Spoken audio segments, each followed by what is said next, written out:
오늘 하나님께서 우리에게 주시는 말씀은 시편 119편 170절 말씀부터 175절까지 보겠습니다.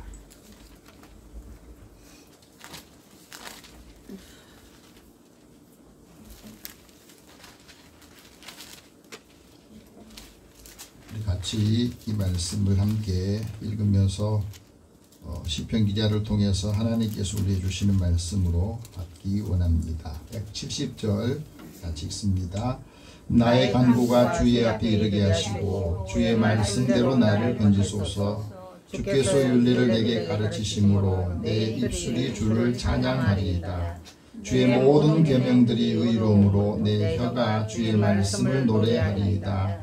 내가 주의 법도들을 택하여 싸우니 주의 손이 항상 나의 도움이 되게 하소서. 여호와여, 내가 주의 구원을 사모하여 싸우며 내 주의 율법을 즐거워하나이다. 내 영혼을 살게 하소서. 그리하시면 주를 찬송하리이다. 주의 규례들이 나를 돕게 하소서. 아멘. 잠깐 기도하겠습니다. 하나님, 오늘도 우리에게 살 수 있도록 생명과 그 생명을 유지할 수 있는 힘을 주시옵소서. 하나님의 지혜와 분별력과 통찰력을 갖기를 원합니다. 이 말씀이 살아서 우리에게 활력 있는 삶으로 우리의 몸과 마음이 건강해져서 하나님의 뜻을 이루고 주님 앞에 섰을 때 칭찬 듣는 믿음의 사람 되게 하여 주옵소서. 이 말씀을 통해서 하나님의 음성을 듣기를 원합니다. 말씀이 들리게 하시고 이 말씀이 믿어져서 말씀의 능력에 우리가 살 수 있도록 인도하여 주옵소서. 예수님의 이름으로 기도드립니다. 아멘.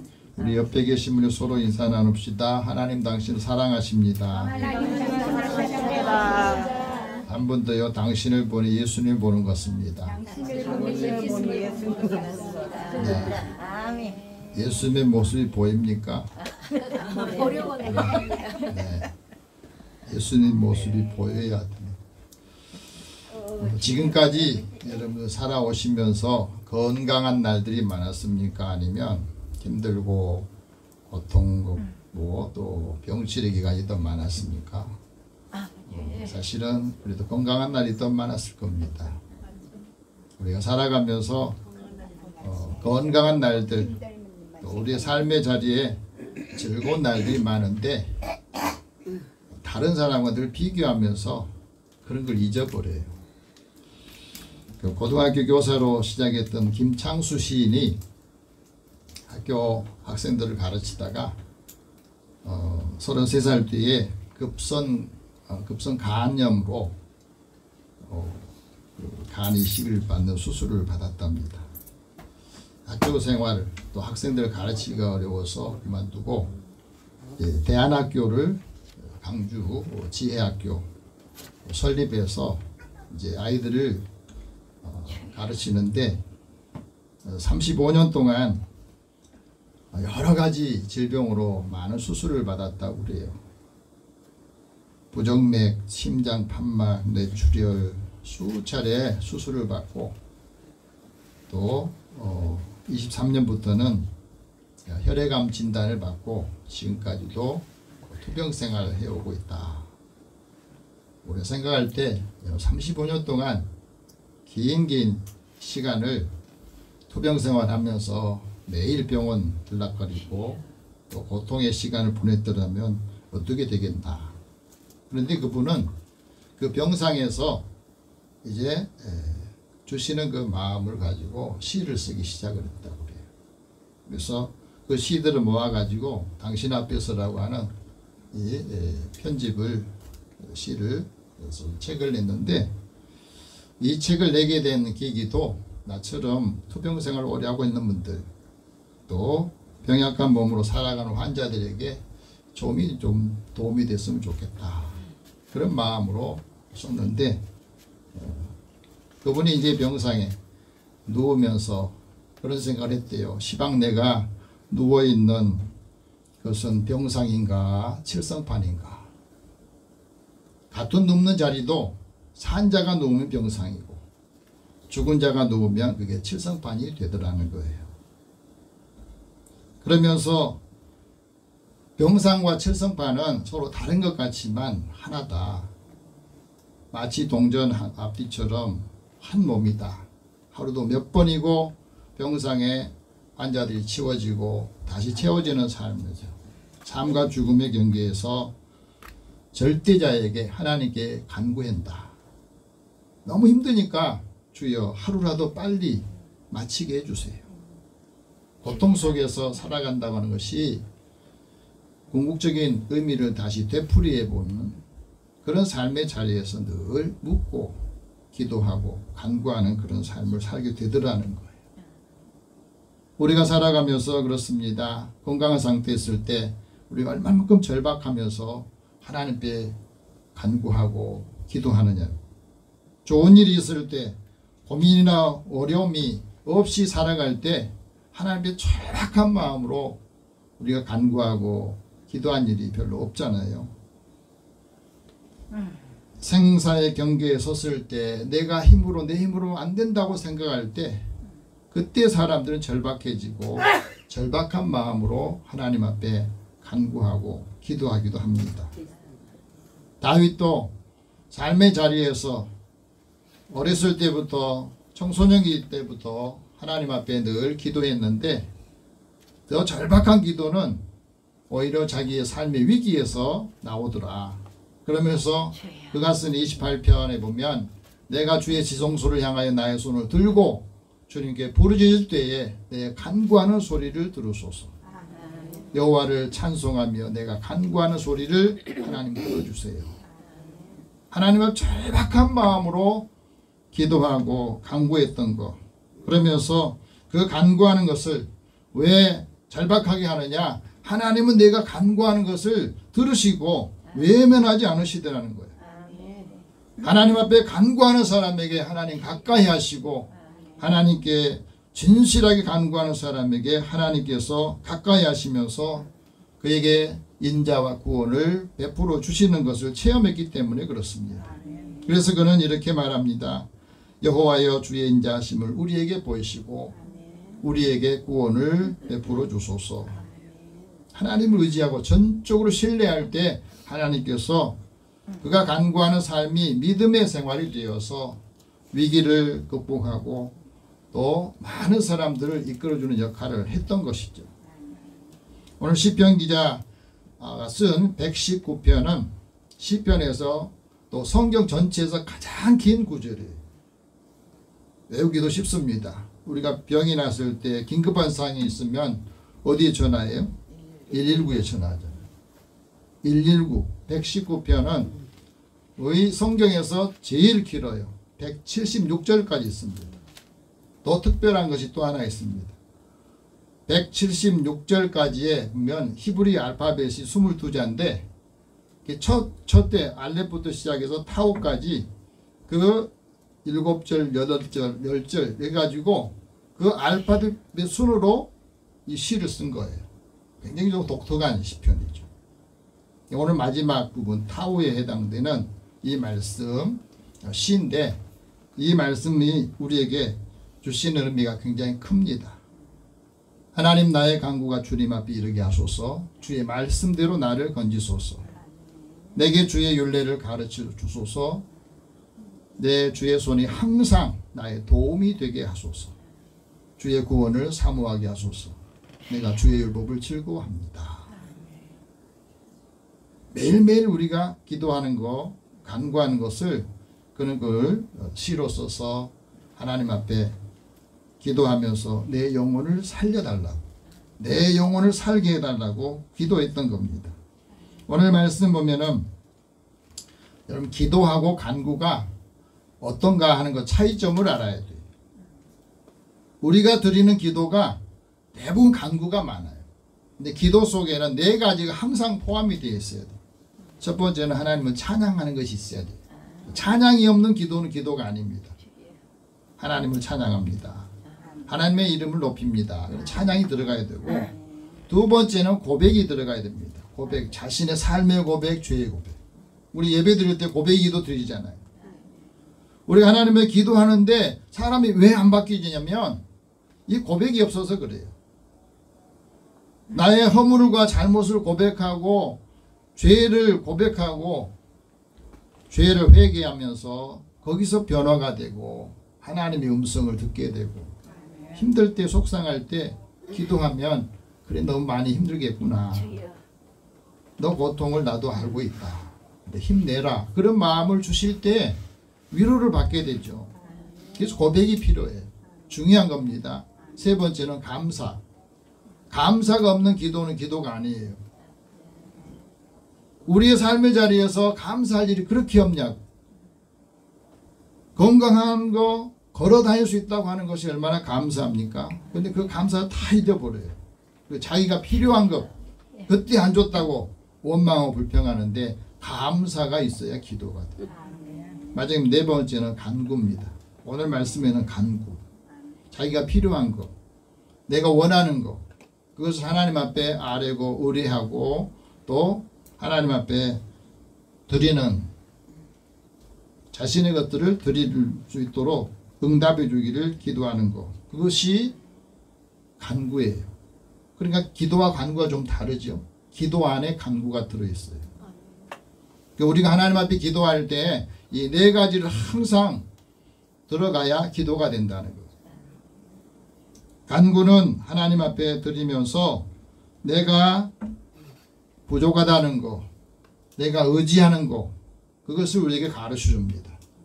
그래서 메이어러 박사는 이렇게 말합니다. 하나님의 약속이라고 하는 것은 억제되지 위해서 있는 게 아니다. 기도를 하는데 기도를 인용하기 위해서 하나님이 약속하신 거다. 무슨 말인지 알아요? 하나님이 우리에게 약속 많이 성경에 주셨잖아요. 그런데 우리가 기도할 때는 그 약속을 의지하여서 하나님의 말씀을 가지고 기도할 때 힘이 있는 거예요. 이 기도는 하나님께서 우리에게 주신 서명된 수표다는 겁니다. 그런데 수표를 사용하려면 우리가 그 뒤에 이설을 해야 되잖아요. 마찬가지입니다. 하나님께서 약속하신 것을 우리가 우리의 삶으로 우리에게 주신 것으로 쓰려면 그 수표 뒤에다 이설을 해야 돼요. 그래서 성경에는 방금 약속들이 많이 있는데 그것을 나의 기도로 만들고 그것을 나의 것으로 바꾸려면 뒤에다 반드시 이설을 하라는 겁니다.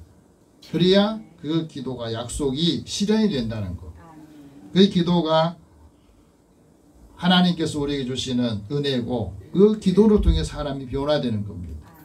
근데 하나님이 주신 우리의 간구는 우리가 기도할 때에 그 간구를 통해서 하나님께서 나의 기도에도 응답해 주시는구나 하는 것을 확신할 때에 거기에서 기도의 힘을 얻게 되고 또 하나님 앞에 늘 가지고 나올 수 있다는 겁니다. 자, 170절 다시 한번 읽겠습니다. 나의 간구가 주의 앞에 이르게 하시고 주의 말씀대로 나를 건지소서. 철저하게 하나님의 말씀을 가지고 기도하는 것. 하나님의 말씀을 가지고 내가 필요한 것을 원하는 것을 하나님 앞에 아뢰는 이 간구를 통해서 주의 말씀대로 나를 건져주세요. 나를 구원해 주세요. 슬럼프에서 고통에서 죄에서 또 육체의 질고에서 하나님 나를 건져주십시오. 구원해 주세요. 그것을 말하고 있는 거죠. 오늘도 우리가 살아가면서 하나님이 우리에게 주시는 이 약속들이 많이 있는데 그 약속들을 알아야 그 약속들을 가지고 기도하고 써먹지 않겠어요? 그래서 우리가 하나님의 말씀을 들었던 그 말씀을 가지고 기도해요. 시편은 좋은 기도문이거든. 오늘 이 말씀이 나의 기도가 되잖아요. 하나님, 내가 간구하는 것 하나님이 들으시고 나를 구원해 주세요. 내가 이런 위기에 처해 있습니다. 내가 이런 고통 속에 있습니다 하고, 그래서 이 말씀이 하나님 주신 은혜가 나의 빛과 주의 진리를 보내어 주셔서 나를 인도해 주십시오. 주께서 거룩한 산과 주께서 나에게 주신 은혜를 함께 받으면서 주님이 계시는 그곳에 내 마음도 내 삶도 있기를 원합니다. 그러면서 찬양도 하고 함께 나눔의 시간을 가질 때 그 기도를 통해서 간구를 통해서 내가 하나님의 응답을 받게 되고 믿음이 성숙해진다는 겁니다. 하나님의 구원을 사모하는 사람 위에 하나님께 간구하라겠느냐. 간구할 때 하나님께서 응답해 주신다는 믿음을 갖게 되기 때문에 그래요. 여러분 기도도 안 했는데 내가 하나님께 구하지 않았는데 그냥 주어진 거라면 우연히 준 거다 생각해요. 그러니까 내가 하나님께 기도하고 간구한 것을 받게 되면 하나님 내 기도에도 응답해 주시는구나. 내가 간구하는 것을 응답해 주시는구나. 그 약속이 성취될 때 그것을 확신하게 되고 그 확신이 도리어 자신의 믿음을 더 견고하게 삶을 견고하게 해지기 때문에 늘 기도하고 간구하는 것을 항상 하라고 말한 거예요. 다윗도 그런 고백을 하잖아요. 여호와 하나님이여 주의 종과 종의 집에 말씀하신 것을 영원히 세우시옵소서. 말씀하신 대로 행하여 주시옵소서. 사람이 영원히 주의 이름을 크게 높여 말합니다. 만군의 여호와는 이스라엘의 하나님이라고. 주의 종 다윗의 집에 주의 앞에 견고하게 해 주옵소서. 다윗이 쓴 시를 내 기도문으로 바꾸면 아주 훌륭한 분이 되고 다윗에게 역사하셨던 그 역사가 우리에게도 함께 임한다는 거예요. 그럼 기도할 때 하나님 목사님 어떻게 기도해야 됩니까? 시편을 그대로 자기 기도로 만드세요. 시편을 읽으면서 자기 기도로 만드는 거예요. 다윗이 이런 상황에서 하나님께 기도했구나. 나도 이런 상황이 되면 이렇게 다윗의 기도문을 가지고 다윗의 시를 가지고 나도 이렇게 기도해서 내 기도가 되게 하는 거. 그래서 나를 살고 내 영혼이 살게 하는 거. 그것을 우리에게 말하는 겁니다.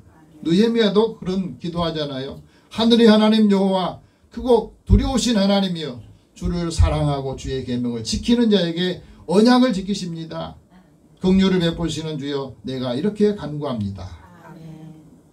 그 간구는 어떻게 되느냐. 이스라엘 자손들을 위해서 내가 밤낮으로 기도하면서 우리 이스라엘 자손이 주님 앞에 범죄한 것들을 자복합니다. 주의 귀를 기울여 주옵소서. 이 우리의 기도를 어떻게 바꿉니까? 하나님 나도 모르는 사이에 우리의 가족들 우리의 자녀들이 하나님 법에 떠나서 살면서 여러 가지 유혹들을 많이 받으면서 범죄할 수 있고 잘못 선택할 수 있습니다. 내가 지킬 수 없으니 하나님께서 이들을 인도해 주세요.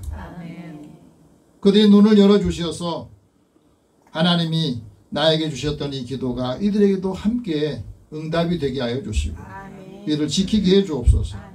우리가 하나님 앞에 매일매일 드리는 기도를 통해서 이제 응답이 될 때는 우리의 자녀들이 위기에 있을 때 가족들이 위기에 있을 때 누군가 돕는 사람 보내시고 돕는 역할을 할 때 나는 아무렇지 않았는데 뜻하지 않는 사람이 나를 이렇게 돕게 됐구나.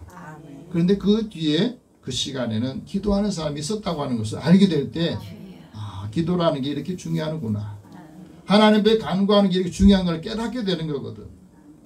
그것을 깨닫고 체험할 때에 그 다음에는 우리 자녀들이 엄마 나 이런 일이 있으니 아버지 이런 일이 있으니 기도해 주세요. 대화가 되는 거죠. 필요한 분이 되잖아요. 내가 위기 상황에 처할 때 기도해 주고 또 붙잡아 줄 수 있는 것.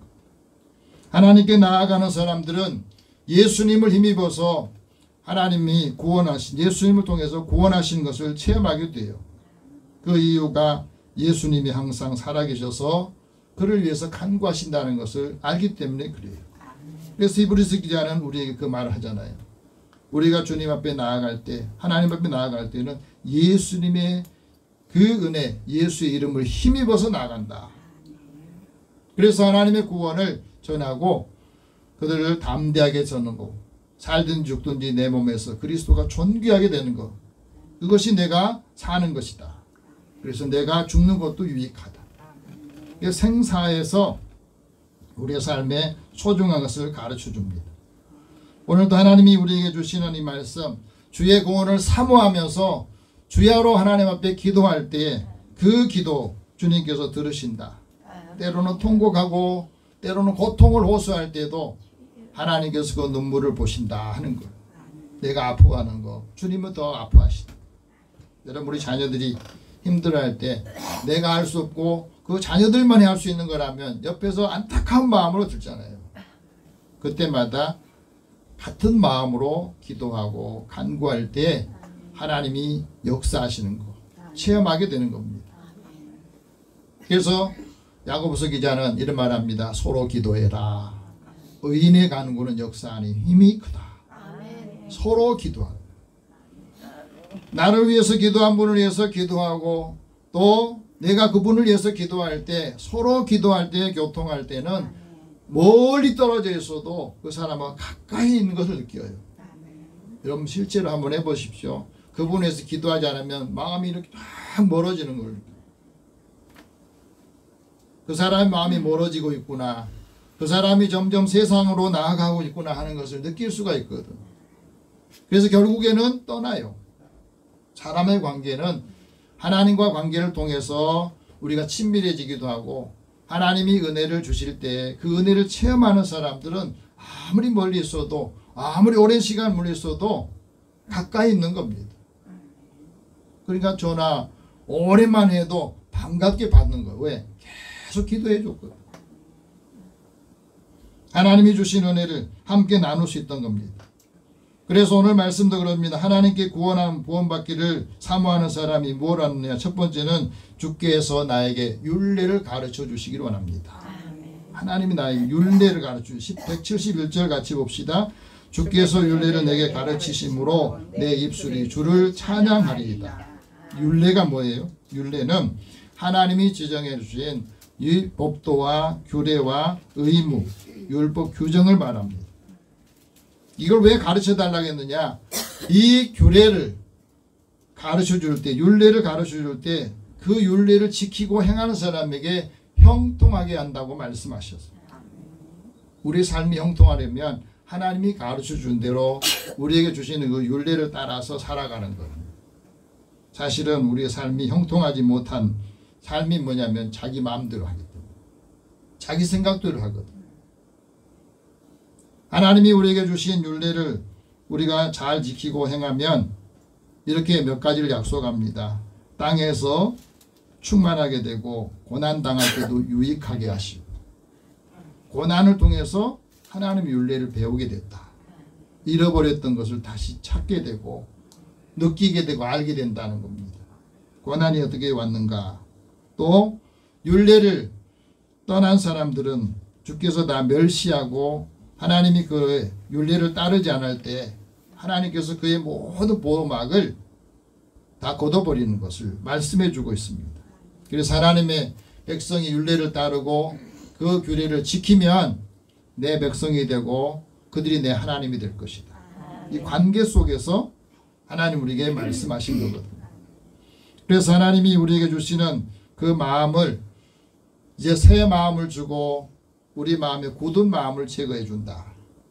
부드러운 마음을 준다. 굉장히 중요하죠. 사람의 마음이 부드러워 온유해져야 된다. 그 말씀하잖아요. 사람이 큰 사람이 되는 것은 온유한 마음, 온유한 사람이 큰 사람이다. 누가 말을 해도 받아들이고 그 마음을 이해하고 받아들이면서 같이 하는 사람이 사람을 얻게 된 겁니다. 그래서 그 말씀합니다. 새 영을 우리에게 주고 새 마음을 주어서 부드러운 마음을 주셔서 그것을 따라서 공의와 정의를 행하게 하면 그는 반드시 살고 죽지 않을 것이다. 우리가 사는 길을 우리에게 말씀하고 있어요. 주의 규례가 율례가 영혼을 성숙하게 하기 때문에 그걸 가르쳐 달라고 한 거예요. 두 번째는 구원의 은혜를 사모하는 사람이 주의 모든 계명들을 의롭다고 믿습니다. 오늘 말씀 172절 봅시다. 주의 모든 계명들이 의로움으로 내 혀가 주의 말씀을 노래하리이다. 이 말씀은 하나님 우리 주신 말씀 계명들은요.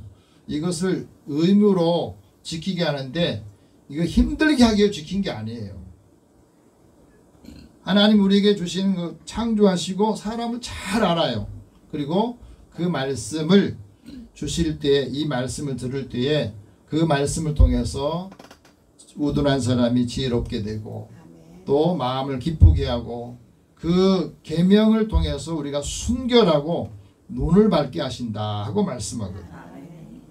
우리에게 주신 이 계명, 이 계명들만 잘 지켜도 사실 우리의 삶이 건강해지는 것을 보게 돼요. 예수님 말씀하잖아요.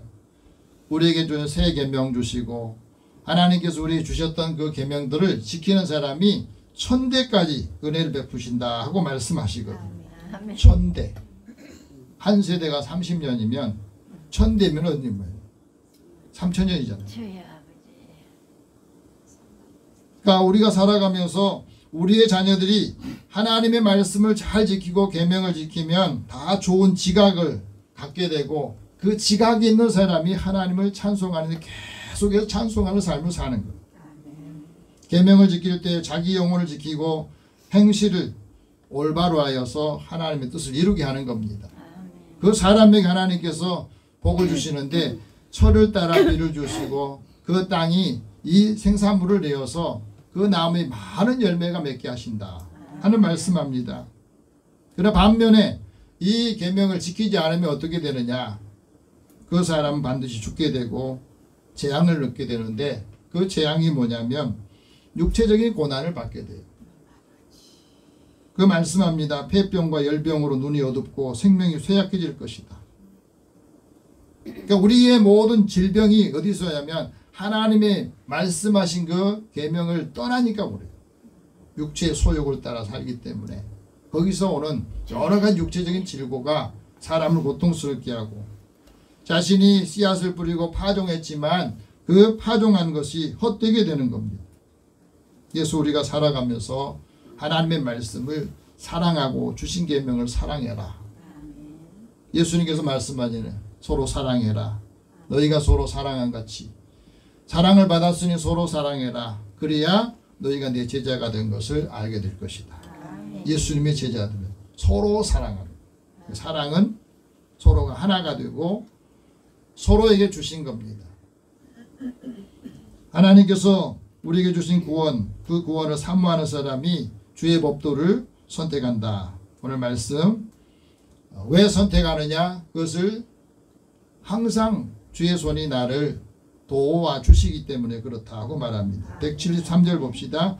내가 주의 법도를 택하여 싸우니 주의 손이 항상 나의 도움이 되게 하소서. 굉장히 중요한 말씀이에요. 항상 나의 도움이 되게 해달라. 어떤 상황에서든지 내가 감당할 수 없을 때 하나님 도움의 손길을 보내주세요. 우리의 자녀들이 무슨 일을 하려고 할 때에 곁에 돕는 사람이 있다는 게 굉장히 축복입니다. 힘들게 하는 사람이 아니라 돕는 사람, 뜻하지 않은 사람이 그를 도울 때 그 일들이 어려운 일들이 그를 평탄하게 수월하게 해줄 수 있는 역할을 하게 되는 걸 말해요. 그래서 하나님의 법도는 우리에게 하나님의 인애, 인자하심, 사랑하심을 알게 되고 그것을 통해서 사람들에게도 큰 뜻을 알게 하시는 것을 우리에게 말씀하고 있습니다. 오늘도 우리에게 하나님께서 항상 나의 도움이 되셨던 것처럼 이제 우리 자녀들과 가족들에게도 항상 도움이 되세요. 다윗은 이것을 고백했습니다. 여호와는 나의 힘이요 나의 방패이십니다. 그래서 내 마음이 크게 기뻐하고 내 노래로 하나님을 찬양합니다. 찬송합니다. 그는 항상 고백해요. 여호와는 나의 도움이시고 나의 방패이십니다. 여호와께서 나의 피난처가 되시고 힘이십니다. 환난 날에 나를 큰 도움이 되십니다. 그래서 그것을 아는 것, 나의 도움은 천지를 창조하신 하나님께서 온다 하는 고백을 했던 겁니다. 여호와 구원을 사모하는 사람에게 주의 율법을 즐거워한다고 오늘 시편 기자는 우리에게 증거합니다. 174편 4절을 같이 읽읍니다. 여호와여 내가 주의 구원을 사모하여 싸우며 주의 율법을 즐거워하나이다. 그러니까 이 말은 항상 우리가 즐겁기 때문에 말을 할 수 있다고 합니다. 하나님이 주시는 율법을 주야로 묵상하는 사람이 복이 있다고 그러잖아요. 하나님의 말씀을 주야로 묵상하면 마치 시냇가에 심은 나무처럼 시절에 따라 열매를 맺고 모든 일이 형통하게 된다. 사실은 시편 1편, 이것은 시편 150편에 있는 서문과 같아요. 복 있는 사람 어떤 사람이냐? 여호와의 말씀을 묵상하면서 사는 사람이다. 율법은 우리에게 피곤하게 해서 만들기 위해서 주는 게 아닙니다. 하나님의 법을 따라갈 때 이 안에서 누리는 자유, 하나님의 은총, 약속이 있기 때문에 그렇습니다. 우리가 살아가면서 신앙생활하며 오늘 우리 한국교회에 구원론에 두 가지 문제점이 있다. 정성욱 교수가 그런 교법을 그래요. 율법주의 신앙 구원론과 또 방종주의 구원론에 대해서 이야기를 하다. 율법주의 구원론은 뭐냐면 우리 하나님의 말씀 다 지켜야 마치 구원받는 것을. 그래서 그게 자기를 올가매는 거예요. 예배 드리는 거, 하나님 앞에 드리는 거, 모든 것을 해야만이 된다고 생각하는 이 율법. 그래서 그걸 안 하면 정죄하고 힘들게 하는 거. 그러니까 율법을 싫어하는 거예요. 사실은 하나님 주신 율법은 굉장히 우리에게 생명의 중요한 말씀인데, 또 하나는 방종주의 구원과는 어떤 거냐면 내가 예수를 믿고 구원받았으니까 나는 이제 아무렇게 해도 이제 구원받는다. 그러다 보니까 자신의 삶이 구별되지 않아요. 세상 사람하고 믿지 않은 사람하고 별로 차이가 안 나. 그러니까 존경을 받고 귀하게 여김을 받아야 하는데 그것을 구별이 안 되니까 그런 역할을 못 한다는 거예요. 오늘 여기서는 자유해야 됩니다. 하나님 주시는 말씀을 듣고 내가 받은 은혜를 함께 나누면서 내가 즐거우니까 내가 받아서 마음이 평안하니까 말해주고 싶고 인도해주는 역할을 한다는 거죠. 그래서 복음주의 구원관을 가진 사람은 어떤 말을 들어도 그 말을 좋지 않은 말을 들어도 그것을 바꿔서 그 사람에게 필요한 말을 해줄 수 있는 겁니다. 다시 말하면 하나님의 말씀이 성령을 통해서 우리에게 걸러낼 수 있는 필터 역할을 해주는 거예요. 그러니까 해를 받지 않는다는 거예요. 그 말씀을 예수님께서 하시잖아요. 세 번째는 내 영혼이 살기를 간구한다. 중요한 말씀입니다. 자, 175절 같이 읽어봅시다. 내 영혼을 살게 하소서. 그리하시면 주를 찬송하리이다. 주의 규례들을 나를 돕게 하소서. 영혼을 살게 하는 거예요. 하나님 우리에게 주시는 이 말씀을 통해서 내 영혼을 소생시키고 자기 이름을 위해서 하나님을 위해서 의의 길로 나를 인도하신다. 그것을 다윗은 고백을 합니다. 곤고한 사람이 이 말을 들었더니 듣고 기뻐하더라. 오늘 많은 사람이 듣고 싶은 건 뭐냐면 예수 믿으라고 하는 소리보다 더 중요한 것은 하나님이 나를 통해서 예수를 믿게 하시고 기쁨을 줬는데 그 기쁨이 당신에게도 전달되기를 원합니다. 그래서 그들이 고민을 들어주고 필요한 것들을 함께 나눌 때에 또 어렵고 슬픔이 있을 때는 같이 있어줄 때 그 마음이 서로 열리게 되고 그때 마음이 들린 거예요. 그 말씀이 들리는 겁니다. 하나님의 구원이 함께 임하는 것을 보게 될 때 그 영혼이 낙심하지 않고 또 불안하지 않고 하나님을 바라보면서 나도 예수 믿어야 되겠다. 저분처럼 나도 살아야 되겠다. 그런 마음이 들 때 말에 힘이 있는 거예요. 그 말씀 우리에게 주십니다. 주의 율례를 배우고 하나님 주시는 주 그 말씀들은 나를 얽어매게 하는 것이 아니라 하나님 나에게 자유로움을 주시고 그 약속들이 나를 통해서 이루어져서 많은 사람들에게도 하나님 은혜가 이거다. 기쁨과 삶이 일어나는 것을 알게 해주시는 그 은혜를 함께 전하면서 한 주간 승리하시기를 축복합니다. 아멘. 기도하겠습니다. 살아계신 하나님, 한 주간을 살면서 어떻게 살아야 될지 또 이 상황에서는 무엇을 해야 될지 고민할 때 하나님의 약속, 이 말씀들이 우리 안에서 이루어지도록 기도하고 간구하면서 하나님 우리에게 주신 이 수표 뒤에 기도로 이사하게 해주시고 믿음으로 간구하여서 그것을 기록할 때 그 말씀과 약속이 이루어지기를 원합니다. 주의 자녀들을 축복하여 주시고 하나님의 선하신 길로 인도하여 주시어서 함께하는 사람들을 복되게 하여 주옵소서. 예수님의 이름으로 기도드립니다. 아멘.